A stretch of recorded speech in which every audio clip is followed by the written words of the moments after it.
There is absolutely no doubt about the fact that in the world that we live in, there is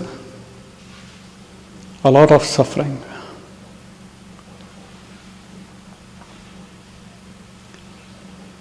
In fact, it is so immense that sometimes you feel like running away from it, from all of it, and seeking some refuge. There's suffering in the form of disease. There's suffering in the form of death. There's suffering in the form of separations. There is suffering in the form of friction in relationships. There's suffering in the form of financial losses and financial struggles. There's suffering in the form of lack of communication because of spiritual gaps, lack of understandings. There is suffering in the form of violence, crime, addiction, and all the social evils. So if you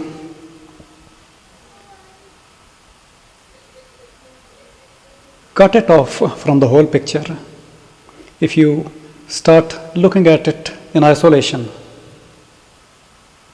suffering is immense. It's immense.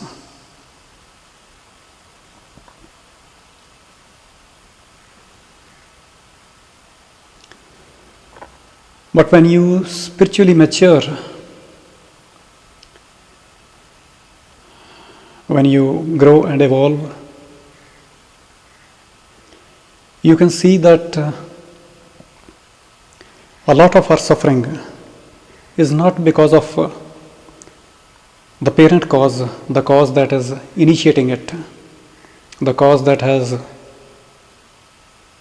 sponsored it or triggered it.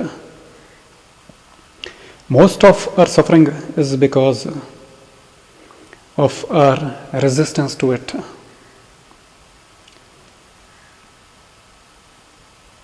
And because we don't understand it fully.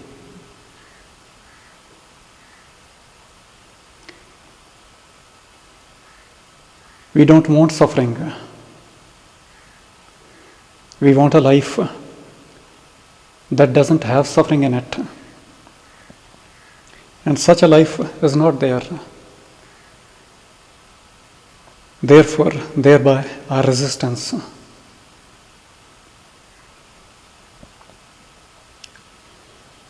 Most of us fail to see the role suffering plays in the unfolding of individual incarnations, in the flow of life, and in the unfolding of the whole existence as such.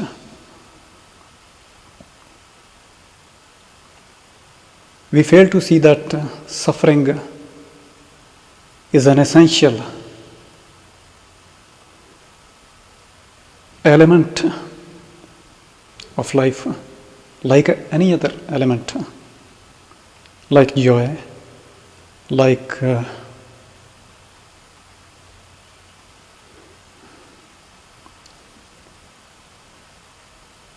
celebration.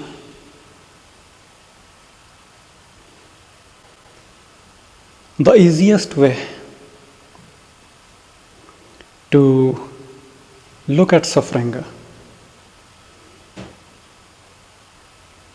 the way we ought to, would be to look at it as a medicine, as a cure for our spiritual ailments. And just as you would not take away the medicine of someone who is taking it to cure himself or herself from a particular sickness. The wise never jump in at the sight of suffering to eliminate it, to take it away from the whole scene. Because they don't only see the suffering that is there, they can also see the purpose it serves, its medicinal value, and what it is doing behind the obvious.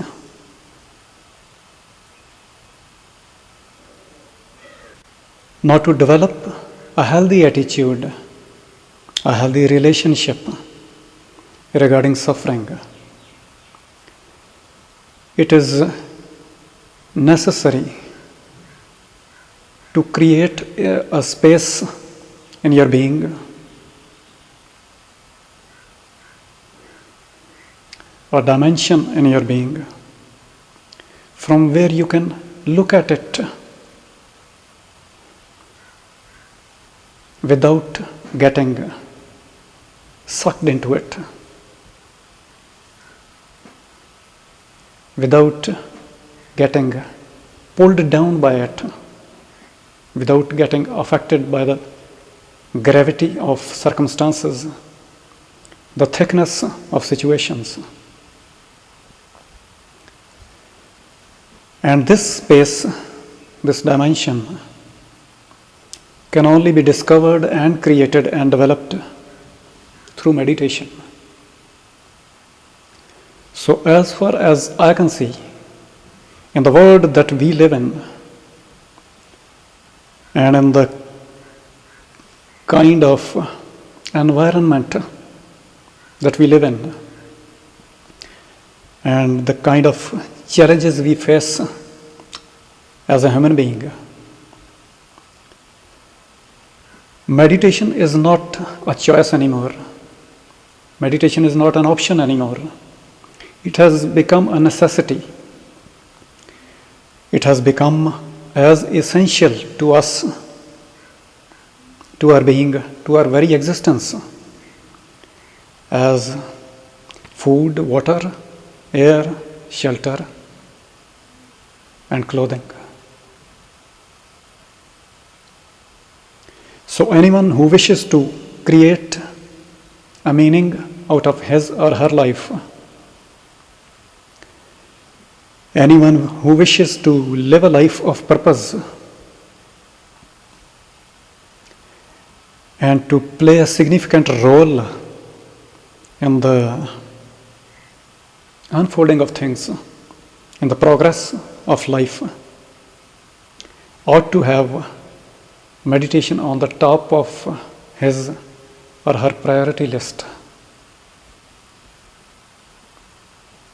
and make it a part of their daily routine.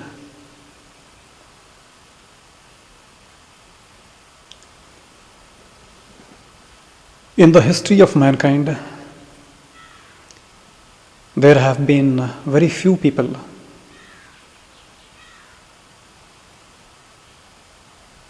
who have succeeded in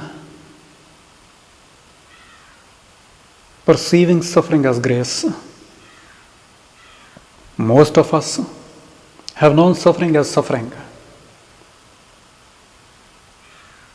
but only a few have known it as a grace, really known it. So when spiritual teachers like Eckhart Tolle, Dr. Wayne Dyer, Shri Ram Das,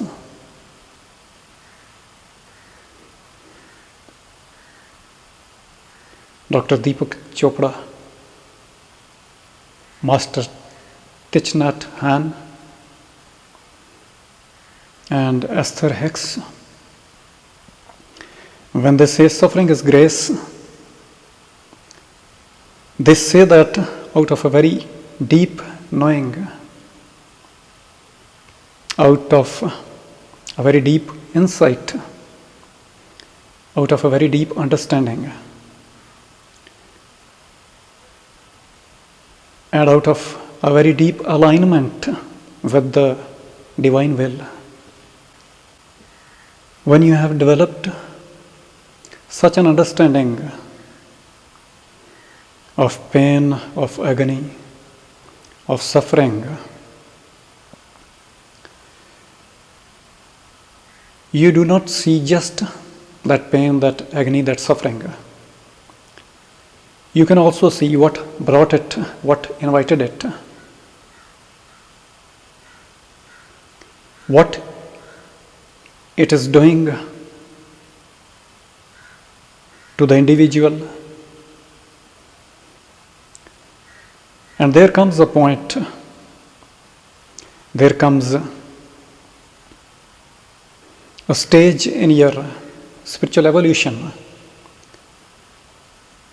when you know exactly how long it is going to stay.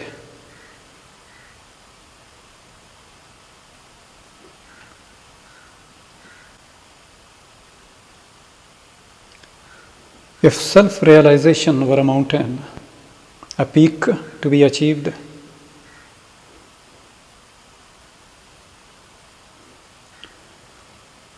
then suffering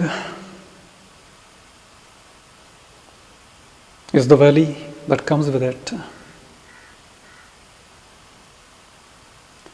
And any ascetic who is dedicated on this path of self-realization, self-knowing,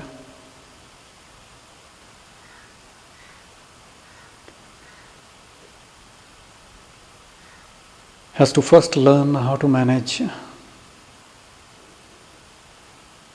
how to deal with his own suffering and the suffering of the community, the suffering of others, the shared suffering, the individual suffering and the shared suffering. Because unless and until you have mastered this managing of it, this dealing with it, it is very difficult to protect the compassion in your heart from things like anger, hatred, and duality.